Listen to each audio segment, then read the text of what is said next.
been a while since we've talked about our friend Ray Bradbury, but here we are with Dark They Were and Golden Eyed. I would say, I don't know, themes of alienation, isolationism, adaptation, belonging. You throwing anything else in the mix there?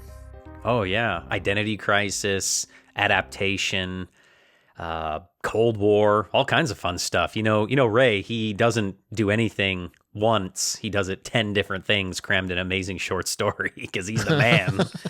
Well, and it's worth pointing out for our friends out there that maybe are like, hey, there's a lot in the story. I'm having a hard time parsing through it. If you didn't know, there's this really awesome like dramatization of this on YouTube. There's like an audiobook with a full cast of different characters acting it out with sound effects. It's fantastic. They always seem to do a great job on Ray Bradbury, I guess because he is, to many, the godfather of sci-fi. It's always top notch when you research and you come across this little hidden gem on YouTube and get to listen to some of those things. So I read it and then I wanted to refresh today in the car and I listened to it and it is amazing. So I'm sure that Una will leave the link down below. You're going to give him godfather of sci-fi? That's a bold statement right there, my friend. All right, let's, regardless, he's a great writer and this is a great story.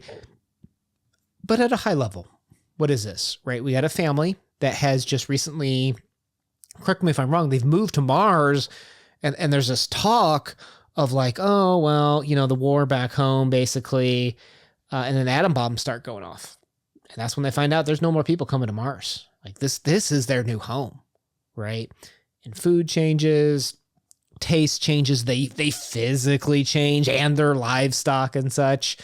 And they're originally trying to like return back home, but, kind of adapt to being there at a high level. It's kind of my, couple sentence summary of the story. It really feels like a fish out of water story that's retold time and time again as humans have explored our own world and now on to another world. And it kind of brought me back to the idea of what were those settlers like that were traversing the Atlantic Ocean, coming to the new world. They must have been scared out of their mind. Again, they felt isolated from everybody that they knew. They had to adapt to a new environment, new foods, new languages, new people. There's no Martians in this that we can really think of. Sort of there are at the end if you take a certain perspective of the story, but those people that colonized the new world, it's sort of similar to that venue of how different life transitioned from one place to another and how you brought with you what you are, but where you go to is going to change you ultimately. I see. So you took that a really interesting way of we're changing our mode of life, our location, which essentially changes to a mode of life, right? Like we're going to have different food at the new location. We're going to have to adapt, I think would be a key word there, change what we do and kind of become or at least accept a new way of living, perhaps. And you kind of view that as maybe the humans coming to Mars, right? Like we don't have any Martians here, right? And there's an argument, I think, there of nature and nurture in some level, because regardless, they kind of become Martian by the end of the story, right? Both physically, both culturally with how they eat and the livestock and such, to the point where humans come finally years later to Mars and they don't even recognize them. They're like, oh, there's Martians here. They don't even know what happened to the humans that came to settle this land, like because they had become assimilated or adapted to that regionalized way of life.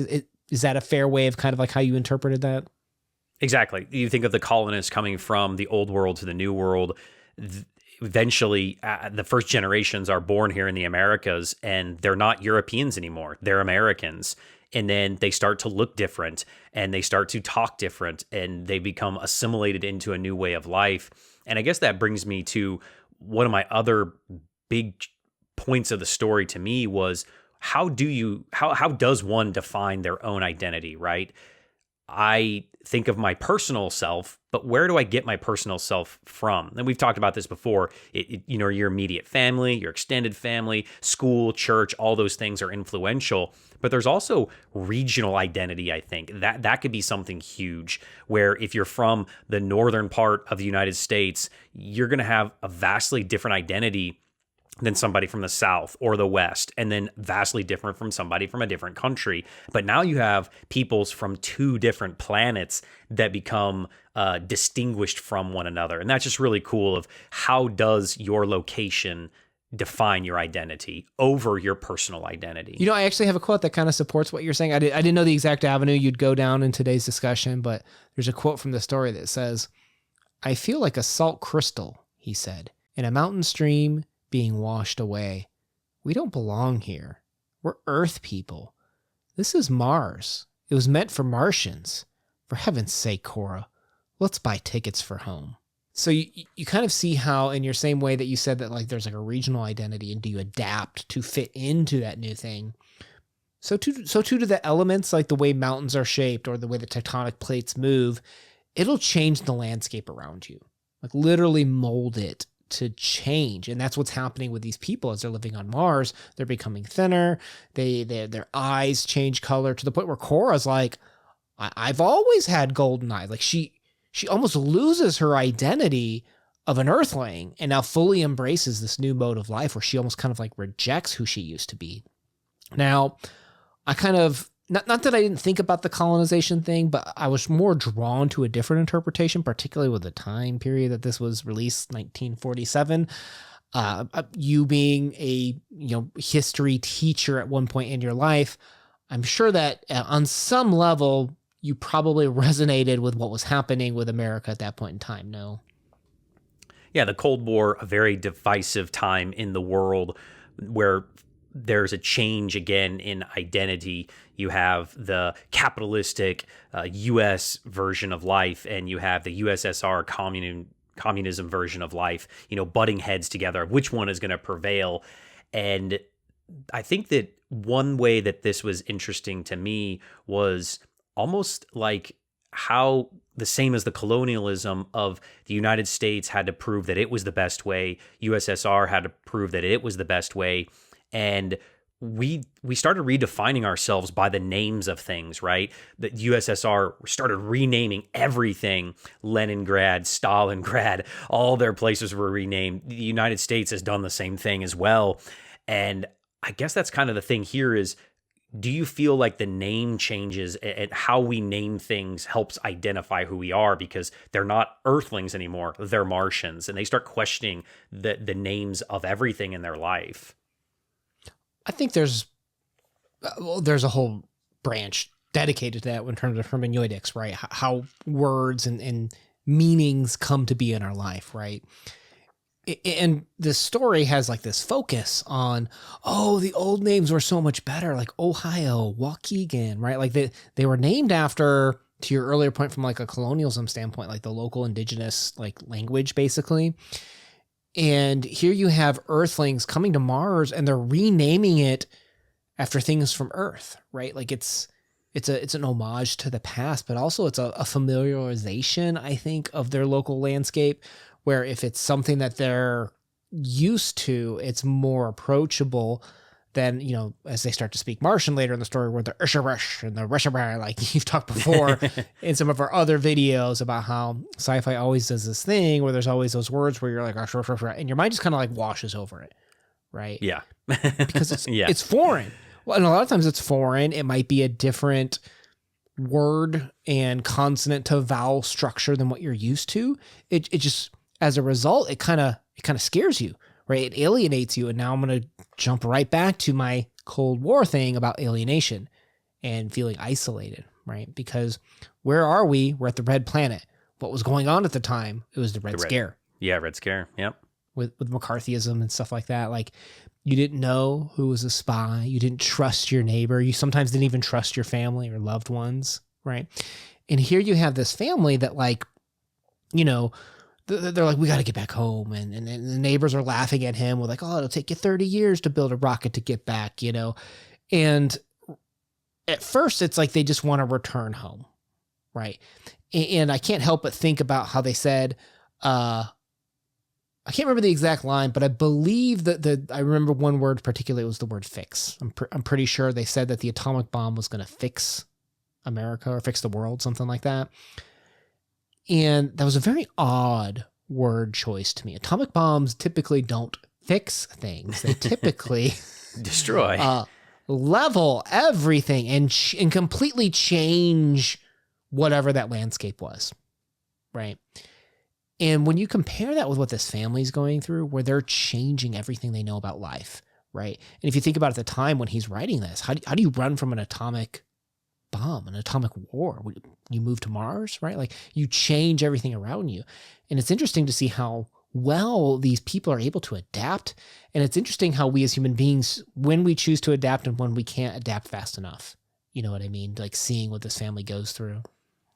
And not only that, they start to accept it and embrace it as well. And for me, Harry, the husband, he's reluctant through the whole story. And I almost kind of think about a poor, a unfortunate family in Berlin at the time of the Cold War when the city split in half by a literal wall, and people on the Soviet side just had to accept this is their new life. And they had to adapt to the USSR, and they had to adapt to, they obviously tried to keep speaking their own language, but I'm sure that interacting with the Russians so much, they had to probably pick up some Russian and the new slang words and dress and food and everything had to evolve, and they just kind of accepted it for a while. That's what happens to the family here is eventually, by supporting themselves, they learn to accept it and they move forward with their life. And I think that's what happened a lot in certain, parts of the Soviet Union during, the Cold War. That's a great point about like the how fast can the family adapt to the new regional circumstances, right? Like in terms of becoming Martian, becoming Soviet. Another thing to bring up to that point, it reminds me of that story we read with the memory police, where when you forgot the words or the purpose behind things, you almost lost a little part of your personal identity. And you kind of see that with this family where Cora doesn't even remember that she had yellow eyes. But to bring it back to that war analogy, when you have refugees or people who have had to completely adapt / change their mode of living in totally new regional circumstances, right? Sometimes resources were scarce in terms of food, in terms of what they're able to do or work. And you see how these people become thinner, right? Like almost kind of like war refugees in some respects, that they don't have the same resources and they're cut off from more Earth and more rockets from coming here. They got to fend for themselves. It's kind of like, it's a little bit scary of like those rats that when things become too populated, they start eating each other, right? Like competition forces people to become cannibalistic for resources in some regards. On the opposite end of that, there have been studies that have shown that if there is no competition, people become complacent. And there have been rat studies where they gave the rats too much food and too much, space and everything, and there was no competition, and there became, lazy groups that did nothing, and the whole population went extinct eventually because they stopped mating because they didn't feel like they needed to. And I feel like the acceptance of your circumstances can be very dictating to what's going to happen to you in the future. And I think that if it's, it's almost mean to say, but if it's too easy, then nothing happens. If it's too hard, then you fail. And it feels like here in this situation, to me, Bradbury is saying, is it too easy to just run from our problems and go to a whole nother planet? We are not going to be even recognizable anymore. Or is it too hard to stay and try to fix what we've broke already? And that's the choice is are we going to run from our problems, or are we going to face our problems? Yeah, that is part of what I love about Bradbury is he's able to take very deep philosophical questions. You could read this story totally on face value and totally be fine with it, right? Like, and just kind of feel the emotional turmoil and the acceptance and the adaptation, the strangeness of what it means to kind of totally change your life. It's why we read, right? To take something that's almost inexplicable in pure raw terms and almost make it more valuable by dressing it up in these other ways of delivering a narrative or a story. So I'll leave a playlist of other Ray Bradbury talks that we've had down below. We've talked tons of Ray talks on this channel. Let us know what you guys thought of this story. Did you just read it at face value, or did you even have a different interpretation than this? Tell me about it in the comments below. My name has been Una. Thank you for spending time with us today. Peace. Peace.